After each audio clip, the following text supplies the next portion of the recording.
A higher level of 5G wireless service is coming soon to many bigger markets.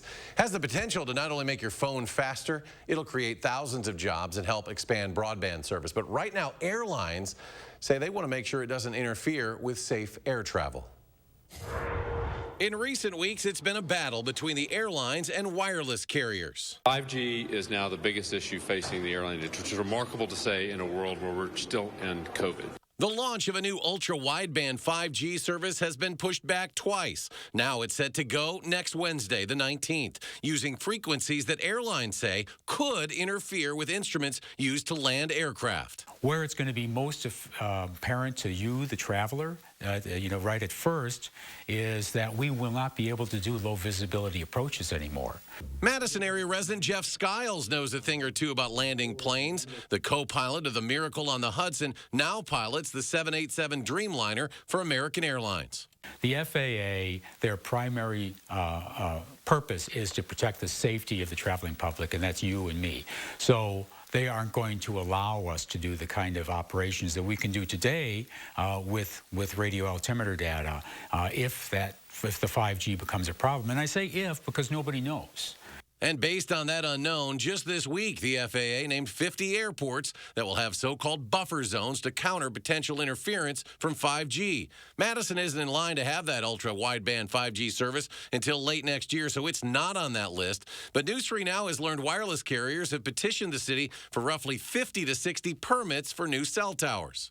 From a municipal standpoint, that we are purely the gatekeepers of the permits. It's a constant process for the city as wireless carriers increase their technology. The first step is that the cell phone company decides that they need to build there.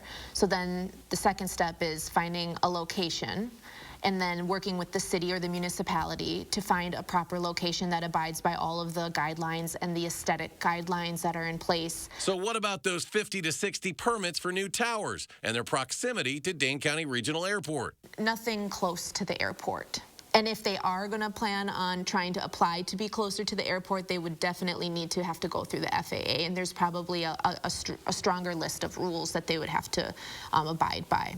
14 of the 18 destinations out of Madison have the so-called 5G buffer zones, but 4 of them, Reagan National and D.C., along with Denver, Tampa, and Atlanta, will not. A lobbying group that represents the wireless industry points to successful 5G coexistence with airlines in Europe. In a statement, it says, quote, nearly 40 countries already use 5G in the C-band with no impact on aviation. But there are some differences.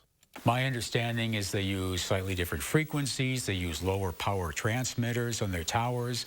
So it's not quite the same as what we have here or what's proposed to be distributed here in the U.S. The airlines say it warrants further study. You know, this isn't a done deal. It really has never been studied. And that's really the problem. The Department of Transportation and the industry is asking the cellular industry to say, give us some time to find out if this is a problem at all. It may not be. 5G is a big deal. It'll mean jobs and figures to be a key piece in expanding broadband to rural areas. The wireless industry has paid more than $80 billion to acquire that bandwidth. Airlines say without a solution, those flights will have to be delayed or maybe canceled, and that could impact an estimated 32 million flyers this year. Government agencies remain optimistic about a solution. Again, without further delay, the 5G rollout will happen next Wednesday.